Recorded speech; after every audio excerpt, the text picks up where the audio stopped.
മൂന്നാം തവണയും അധികാരത്തിൽ വന്ന നരേന്ദ്രമോദി സർക്കാരിന്റെ കീഴിലുള്ള ആദ്യ മൻ കി ബാത്തിൽ തന്നെ ഇടം പിടിച്ച് കേരളത്തിലെ ആദിവാസി വനിതാ കൂട്ടായ്മ. ഗോത്ര വനിതകളുടെ നേതൃത്വത്തിലുള്ള അട്ടപ്പാടിയിലെ വട്ടലക്കി സഹകരണ അഗ്രികൾച്ചറൽ സൊസൈറ്റിയും അവരുടെ പുതുസംരംഭങ്ങളും പ്രധാനമന്ത്രിയുടെ പ്രത്യേക പരാമർശത്തിന് അർഹമായി.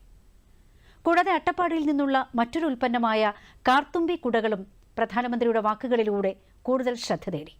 ഇവ മാത്രമല്ല, കശ്മീരിലെയും ആന്ധ്രാപ്രദേശിലെ അരക്കു താഴ്വരകളിലെ ഗോത്ര ജനതയുടെ കാർഷിക ഉൽപ്പന്നങ്ങളും ഇങ്ങനെ കൂടുതൽ ജനങ്ങളിലേക്കെത്തി.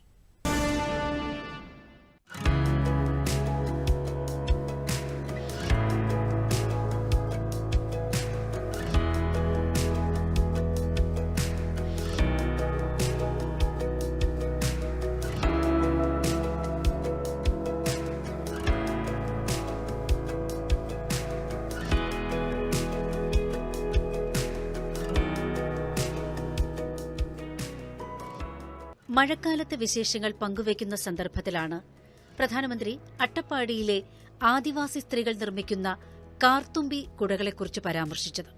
ഓൺലൈൻ വഴിയായി മറ്റു പ്രദേശങ്ങളിലെത്തുന്ന ഈ കുടകൾ വോക്കൽ ഫോർ ലോക്കൽ എന്ന ആശയത്തിന്റെ അന്തസത്തയായി പ്രധാനമന്ത്രി പരിചയപ്പെടുത്തി. मन की बात में आज मैं आपको एक खास तरह के छातों के बारे में बताना चाहता हूं. ये छाते तैयार होते हैं हमारे केरला में. वैसे तो केरला की संस्कृति में छातों का विशेष महत्व है. छाते वहां कई परंपराओं और विधि विधान का अहम हिस्सा होते हैं. लेकिन मैं जिस छाते की बात कर रहा हूं वो है कार्थुम्बी छाते, और इन्हें तैयार किया जाता है केरला के अट्टापड़ी में. ये रंग बिरंगे छाते बहुत शानदार होते हैं और खासियत ये इन छातों को केरला की हमारी आदिवासी बहनें तैयार करती हैं. आज देश भर में इन छातों की मांग बढ़ रही है. കാർത്തുമ്പിയുടെ നിർമ്മാതാക്കളായ ആദിവാസി സ്ത്രീകളും മറ്റും പ്രധാനമന്ത്രിയുടെ ഈ പരാമർശത്തെ കൂടുതൽ പ്രതീക്ഷയോടെ നോക്കിക്കാണുകയാണ്. തങ്ങളുടെ ഉൽപ്പന്നത്തിന് കൂടുതൽ വിപണിയും പിന്തുണയും ഇനി ഭാവിയിൽ ഉണ്ടാകുമെന്ന് അവർ വിശ്വസിക്കുന്നു. എൻ്റെ പേര് ഓമന. പ്രധാനമന്ത്രി ഞങ്ങളുടെ കാർത്തുമ്പി കുടയെ കുറിച്ച് പറഞ്ഞതിൽ ഞങ്ങൾക്ക് വളരെയധികം സന്തോഷമുണ്ട്. അപ്പോൾ ഇത് ഞങ്ങൾ പ്രതീക്ഷിച്ചേയില്ല. സർക്കാരിൻ്റെ ഭാഗത്തു നിന്ന് ഞങ്ങൾക്ക് സഹായം ഉണ്ടാവണമെന്ന് ഞങ്ങൾ പ്രതീക്ഷിക്കുന്നു. ഇതുകൂടാതെ അട്ടപ്പാടിയിലെ ആദിവാസി വനിതകൾ നേതൃത്വം കൊടുക്കുന്ന വട്ടലക്കി സഹകരണ കാർഷിക സൊസൈറ്റിയെക്കുറിച്ചും പ്രധാനമന്ത്രി പ്രത്യേകം എടുത്തു പറഞ്ഞു. മുള കരകൌശല യൂണിറ്റ് ആരംഭിച്ച ഈ സംഘം ഇപ്പോൾ ചില്ലറ വിൽപ്പനശാലയും പരമ്പരാഗത കഫയും തുടങ്ങാനുള്ള തയ്യാറെടുപ്പിലാണ്. इस सोसाइटी का नेतृत्व हमारी नारी शक्ति के पास है. महिलाओं के नेतृत्व में अट्टापड़ी के आदिवासी समुदाय ने एंटरप्रेन्योरशिप की अद्भुत मिसाल पेश की है. इस सोसाइटी ने एक बैम्बू हैंडीक्राफ्ट यूनिट की भी स्थापना की है. अब ये लोग एक रिटेल आउटलेट और एक पारंपरिक कैफे खोलने की भी तैयारी में है. इनका मकसद सिर्फ अपने छाते और अन्य उत्पाद बेचना ही नहीं, बल्कि ये अपनी परंपरा, अपनी संस्कृति से भी दुनिया को परिचित करा रहे हैं.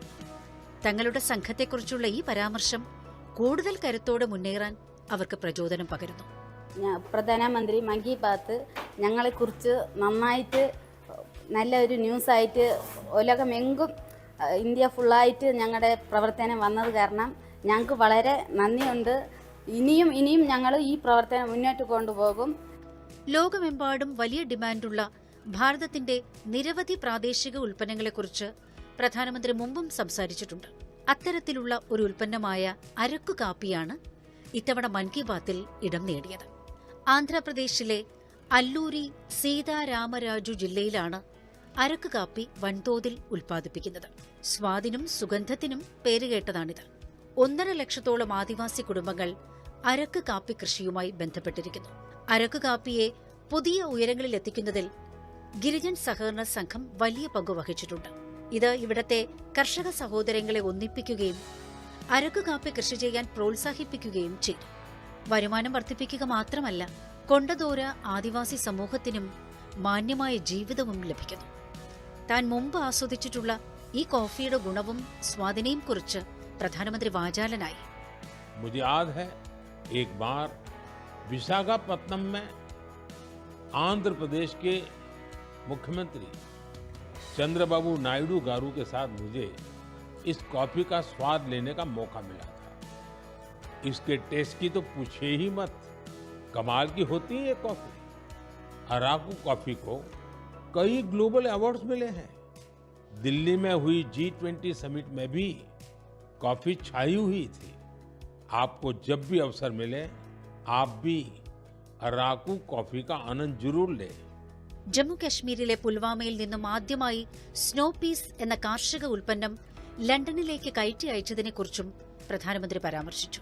കശ്മീരിൽ വിളയുന്ന വിദേശ പച്ചക്കറികൾ എന്തുകൊണ്ട് ലോകഭൂപടത്തിൽ കൊണ്ടുവന്നുകൂടാ എന്ന ആശയത്തിൽ നിന്നാണ് ഈ സംരംഭത്തിന്റെ തുടക്കം. ചകുര ഗ്രാമത്തിലെ അബ്ദുൾ റഷീദ് മീറാണ് ഇതിനായി ആദ്യം രംഗത്തെത്തിയത്. ഗ്രാമത്തിലെ മറ്റു കർഷകരുടെ ഭൂമി സംയോജിപ്പിച്ച് അദ്ദേഹം സ്നോ പീസ് വളർത്താൻ തുടങ്ങി. താമസിയാതെ കശ്മീരിൽ നിന്നും ലണ്ടനിലേക്ക് സ്നോ പീസ് എത്താൻ തുടങ്ങി. ഈ വിജയം ജമ്മു കാശ്മീരിലെ ജനങ്ങളുടെ സമൃദ്ധിക്ക് പുതിയ വാതിലുകൾ തുറന്നു. साथियों, लोकल प्रोडक्ट को ग्लोबल बनाने में हमारे जम्मू कश्मीर के लोग भी पीछे नहीं हैं। पिछले महीने जम्मू कश्मीर ने जो कर दिखाया है वो देश भर के लोगों के लिए भी एक मिसाल है। यहाँ के पुलवामा से स्नो पीज की पहली खेप लंदन भेजी गई। कुछ लोगों को ये आइडिया सूझा कि कश्मीर में उगने वाली एक्सोटिक वेजिटेबल्स को क्यों न दुनिया के नक्शे पर लाया जाए।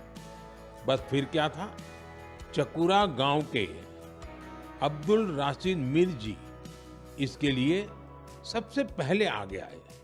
उन्होंने गांव के अन्य किसानों की जमीन को एक साथ मिलाकर स्नो पीज उगाने का काम शुरू किया और देखते ही देखते स्नो पीज कश्मीर से लंदन तक पहुंचने लगी। इस सफलता ने जम्मू कश्मीर के लोगों की समृद्धि के लिए नए द्वार खोले हैं। हमारे देश में ऐसे यूनिक प्रोडक्ट्स की कमी नहीं है। നമ്മുടെ നാട്ടിലെ ഇത്തരം തനത് ഉൽപ്പന്നങ്ങളെക്കുറിച്ചുള്ള വിവരങ്ങൾ താനുമായി പങ്കിടാൻ പ്രധാനമന്ത്രി ശ്രോതാക്കളോട് അഭ്യർത്ഥിച്ചു.